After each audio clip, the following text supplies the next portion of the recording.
Perkenalkan, saya Anggela Mirci Serianti, NIM 2020-230059. Di sini saya akan membahas materi terkait Corporate Social Responsibility.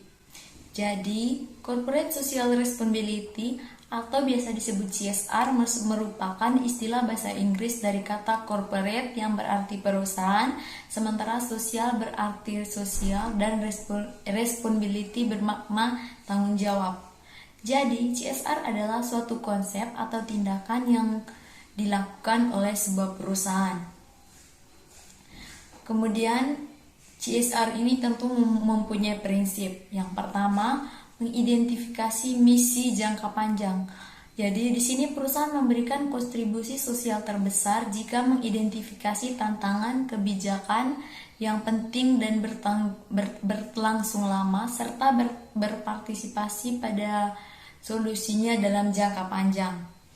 Yang kedua, mengontribusikan yang telah dilakukan. Jadi di sini perusahaan memaksimalkan manfaat dan kontribusi perusahaan jika perusahaan itu dapat meningkatkan kemampuan inti serta mengontribusikan produk dan jasa yang didasarkan pada keahlian yang digunakan dalam atau yang dihasilkan dari operasi normalnya.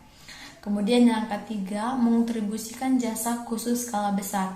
Jadi di sini perusahaan memiliki dampak sosial terbesar ketika perusahaan memberikan kontribusi khusus kepada usaha koperasi berskala besar. Keempat, menimbang pengaruh pemerintah. Jadi di sini dukungan pemerintah bagi partisipasi perusahaan dalam CSR atau paling tidak kerelanya untuk menghilangkan hambatan sehingga dapat memberikan pengaruh positif yang penting. Kemudian yang terakhir, menyusun dan menilai total paket manfaat perusahaan, memperoleh manfaat terbesar dari kontribusi sosialnya jika memberikan harga pada total paket manfaat. Program CSR ini tentu mempunyai banyak manfaat. Yang pertama, bagi lingkungan hidup. Jadi perusahaan dapat aktif berkontribusi melalui program yang dapat meningkatkan kualitas lingkungan hidup. Yang kedua, bagi masyarakat. Jadi program CSR perusahaan dapat diwujudkan dengan cara menyerap tenaga kerja dari warga di lingkungan perusahaan. Program-program CSR juga dapat menyasar masyarakat supaya membantu meningkatkan kesejahteraan. Kemudian, bagi pemerintahan. Jadi, kehadiran CSR setidaknya akan membantu pemerintah dalam menangani berbagai masalah sosial seperti pencemaran lingkungan, pengangguran, kemiskinan, minimnya fasilitas kesehatan, pendidikan, dan sebagainya. Selain itu, program CSR juga ada manfaatnya bagi perusahaan. Hubungan yang harmonis antara perusahaan dengan masyarakat, lingkungan, dan pemerintah tentunya telah membantu meningkatkan citra. Perusahaan yang telah melakukan tanggung jawab sosialnya secara tidak langsung telah membranding diri sebagai perusahaan yang peduli. Jadi, CSR diterapkan kepada perusahaan-perusahaan yang beroperasi dalam konteks ekonomi, global, nasional, maupun lokal. Komitmen dan aktivitas CSR pada intinya merujuk pada aspek-aspek perilaku perusahaan, termasuk kebijakan dan program perusahaan yang menyangkut dua elemen kunci. Yang pertama, good corporate governance atau etika bisnis, manajemen sumber daya manusia, jaminan sosial bagi pegawai, serta kesehatan dan keselamatan kerja. Yang kedua, ada good corporate responsibility. Jadi di sini pelestarian lingkungan, pengembangan masyarakat, pelindungan hak asasi manusia, pelindungan konsumen, relasi dengan pemasak, dan penghormatan terhadap hak-hak pemangku kepentingan lainnya. Contoh program CSR yang bisa diterapkan, yang pertama rehabilitas alam. Contoh program CSR yang pertama adalah rehabilitas alam. Beberapa bisnis dikenal oleh masyarakat menghasilkan limbah yang tidak ramah lingkungan. Oleh sebab itu, kegiatan rehabilitas alam dapat dilakukan sebagai tanggung jawab sosial.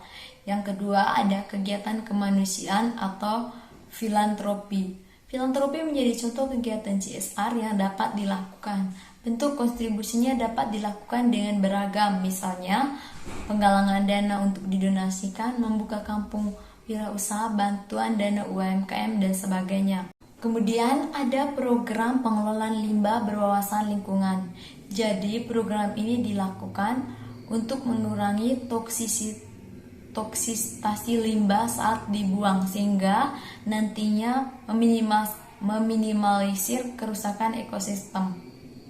Dari beberapa contoh program di atas, model CSR dapat memiliki bentuk yang beragam. Perusahaan dapat memiliki metode atau model sendiri untuk melakukannya. Selanjutnya, dalam CSR ada stakeholder engagement.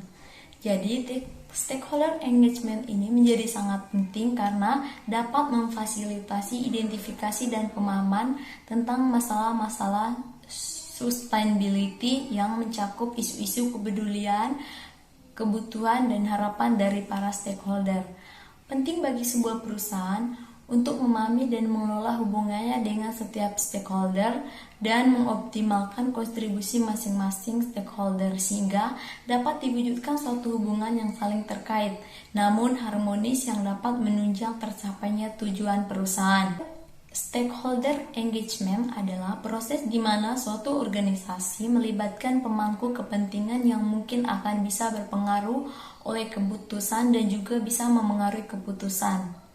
Mereka dapat mendukung atau menantang keputusan, menjadi berpengaruh dalam organisasi atau dalam masyarakat di mana itu beroperasi.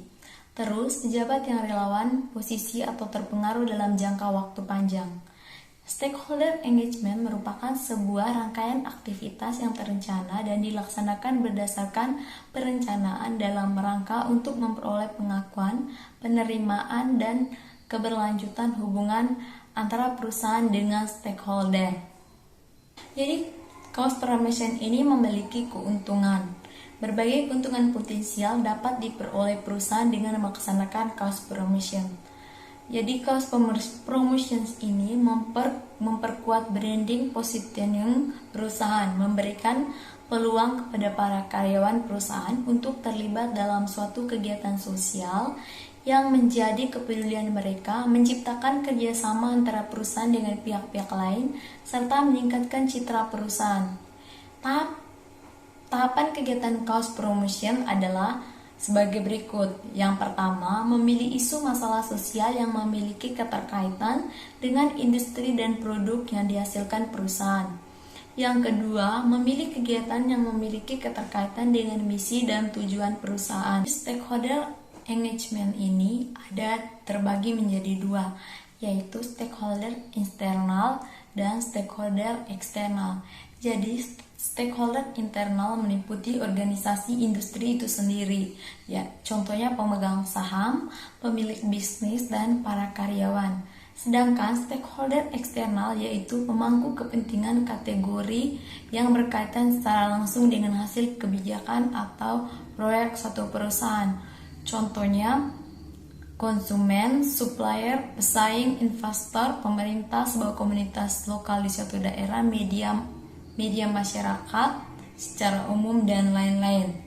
Selanjutnya kita membahas tentang CSR cost promotion perusahaan.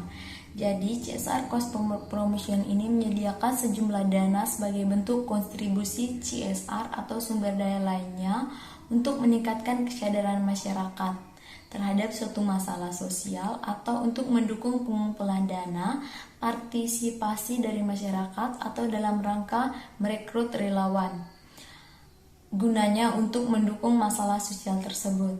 Perusahaan dapat menginisiasi dan mengelola sendiri kegiatan cost promotion ini seperti yang dikemukakan oleh Kotler. Aktivitas program CSR cost promotion pada akhirnya mampu mendorong masyarakat untuk mendonasikan waktunya, uang, atau sumber daya lainnya. Contohnya CSR Danone dengan program komunitas jangka panjang 1 liter aqua untuk 10 liter air bersih atau yang dikenal dengan program 1 untuk 10 merupakan salah satu program Aqua Lestari yang telah dijalankan sejak 2006. Melalui program 1 untuk 10, Aqua secara proaktif dan berkelanjutan memberikan solusi terhadap permasalahan yang ada, termasuk kesulitan akses air bersih di Indonesia demi mewujudkan peningkatan kebiasaan hidup sehat di keluarga yang dimulai dari Nusa Tenggara Timur atau NTT. Program CSR selanjutnya adalah Cause Social Marketing atau CSM. Dalam program Corporate Social Marketing atau CSM ini, perusahaan mengembangkan dan melaksanakan kampanye untuk merubah perilaku masyarakat dengan tujuan meningkatkan kesehatan dan keselamatan publik, menjaga kelestarian lingkungan hidup, serta meningkatkan kesejahteraan masyarakat. Kampanye CSM lebih banyak terfokus untuk mendorong perubahan perilaku yang berkaitan dengan beberapa isu, yakni isu kesehatan, perlindungan terhadap kecelakaan atau kerugian, lingkungan, serta keterlibatan masyarakat.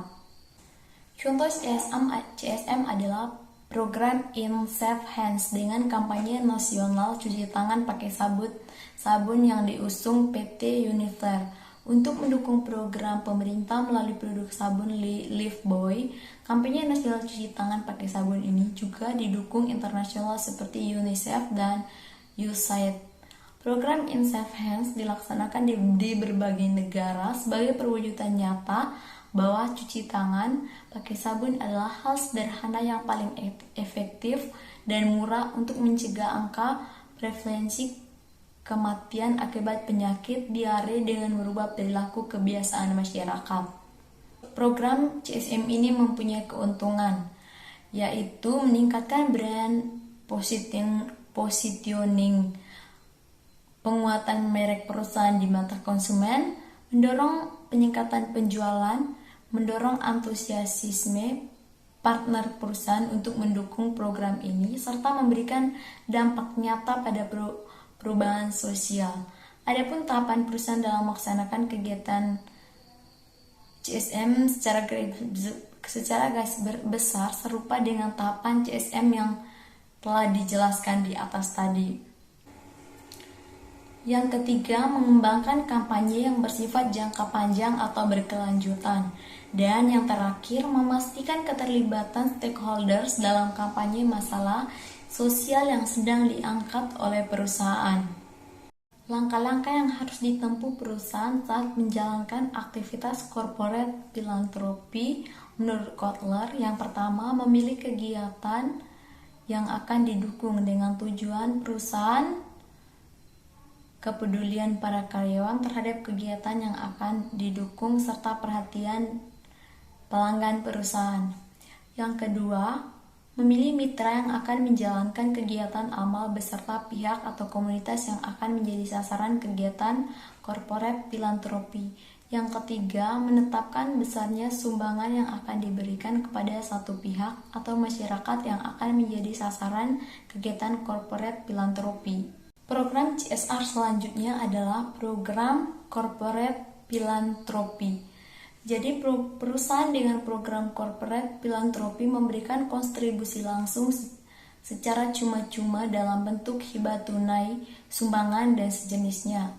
Yang keempat, mengembangkan rencana komunikasi untuk mengomunikasikan kegiatan amal yang sedang dilakukan oleh perusahaan kepada para karyawan maupun pihak-pihak yang berkepentingan.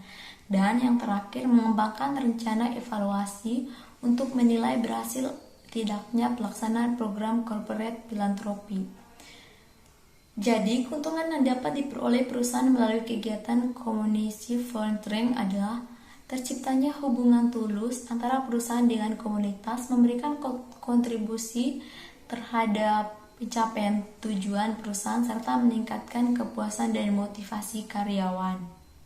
Dan yang terakhir, ada program CSR Social Responsible Business Practice atau SRBP. Jadi SRBP menurut Kotler adalah praktek bisnis di mana perusahaan melakukan investasi yang mendukung pemecahan suatu masalah sosial untuk meningkatkan kesejahteraan komunitas dan melindungi lingkungan. Perusahaan telah melakukan praktek bisnis melampaui standar etika yang telah ditetapkan berdasarkan regulasi. Komunitas yang dimaksud di atas diantaranya adalah karyawan perusahaan, pemasak, distributor organisasi, dan sektor publik yang menjadi mitra perusahaan serta masyarakat secara umum. Kesejahteraan yang dimaksud adalah kesehatan, keselamatan, serta pemenuhan kebutuhan psikologi dan emosional.